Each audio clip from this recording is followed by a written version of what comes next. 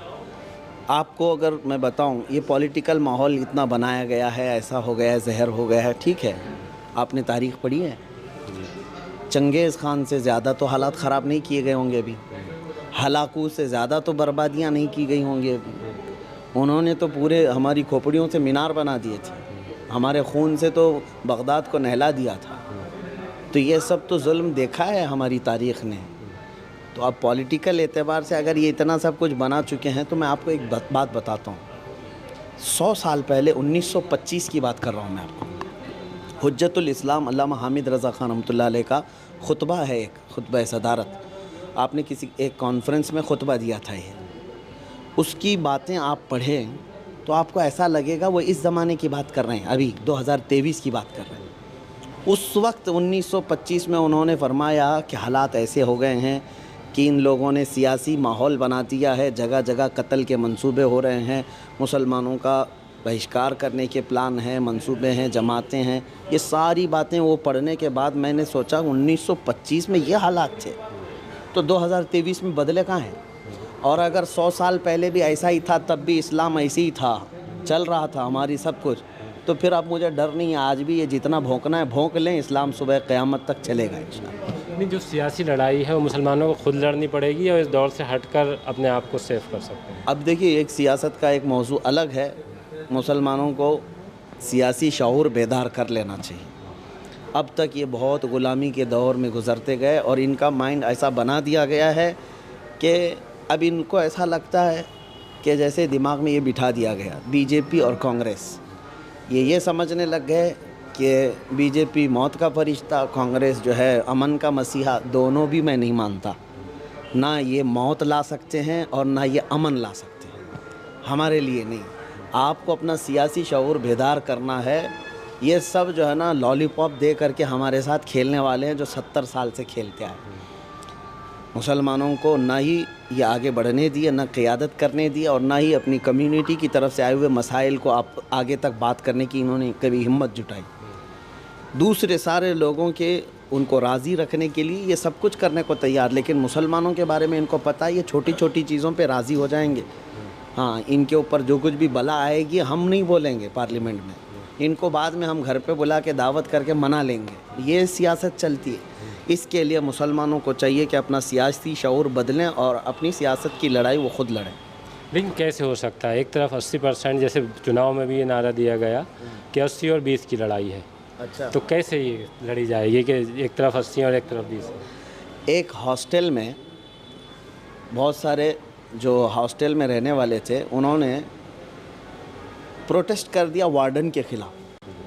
صبح روزانہ کھچڑی بنتی تھی اور کھچڑی پسند نہیں تھی, تو سارے لوگوں نے وارڈن سے شکایت کی کہ ہم کو کھچڑی نہیں چاہیے, دوسرا کچھ بناؤ ناشتے.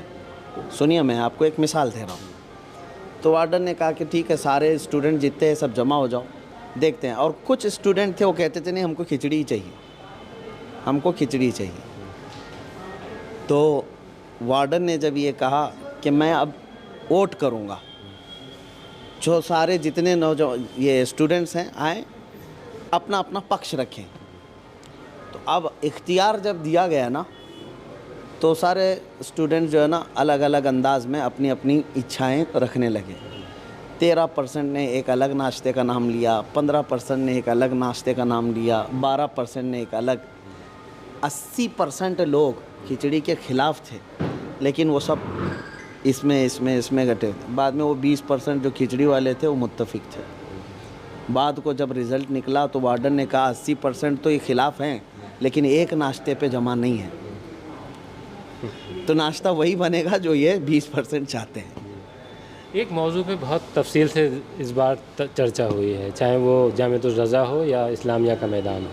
جس طرح سے سوشل میڈیا سے کچھ چیزیں خراب ہو رہی ہیں, اسی میں یہ جڑا کہ اب ایک یہ جو جس طرح بات ہو رہی ہے کہ جو مسلم لڑکیاں ہیں وہ ایک ایسا راستہ چن رہی ہیں جو فکر کی بات ہے بہت, تو اس پر سب نے اپنی اپنی رائے دی ہے. تو کیا آپ کو کیا لگتا ہے کہ اس کا کیا حل ہو سکتا ہے؟ علم سے دوری جو ہے یہی سبب ہے، دین کے ماحول سے دوری یہ سبب ہے. گھروں میں دین کا ماحول قائم رکھنا چاہیے. بچیاں عموماً ہوتا کیا ہے معلوم ہے، نوجوان مرد حضرات سارے جمعہ میں جاتے ہیں، مسجدوں میں جاتے ہیں، علماء کی تقاریر سنتے ہیں، جلسوں میں جاتے ہیں. عورتوں کو یہ ماحول مل نہیں پاتا، اور عورتیں کیا ہے کنٹینیو ان کو آپ ٹیلی ویژن پہ لگا کر کے رکھے ہیں، سیریل دیکھ رہے ہیں، فلمیں دیکھ رہی ہیں، اور ان کے ہاں دین کا ماحول آنے سے رہ جاتا ہے. میں سب کی بات نہیں کر رہا ہوں، اکثر گھروں میں باقی نوجوان جمعہ کہیں تو جا کر کے علماء سے سن لیتے ہیں یا دین کے ماحول میں آ جاتے ہیں. تو اس کا مین حل یہی ہے کہ گھروں کے اندر دینی ماحول قائم کریں. یہ ماں باپ کی ذمہ داری ہے، اور جب بار بار اپنی بچیوں کی تربیت دین کے ماحول میں کریں گے تو انشاءاللہ یہ بلا نہیں آئے گی، یہ بلا نہیں آئے گی. ہاں، اللہ تعالی ہماری بچیوں کی حفاظت فرمائے. آپ جس طرح صاف گوئی سے بولتے ہیں تو دوسروں کی نظر میں تو کھٹکتے ہی ہیں، لیکن کبھی کبھی آپ اپنوں کا بھی نشانہ بن جاتے ہیں. تو کیا یہ سلسلہ چلتا رہے گا یا آپ کی طرف سے کوئی ایسا لائحہ عمل طے ہوگا کہ نہیں اب ایسا نہیں کرنا؟ میں گفتگو ختم کرتا ہوں آپ کے سوالات پر. فراز کا ایک شعر ہے، میں تو مقتل میں بھی قسمت کا سکندر نکلا، قرۂ فال میرے نام کا اکثر نکلا. شہر والوں کی محبت کا قائل ہوں مگر میں نے جس ہاتھ کو چوما وہی خنجر نکلا. یہ فراز نے کہا تھا، تو اس سے ہوتا کچھ نہیں ہے.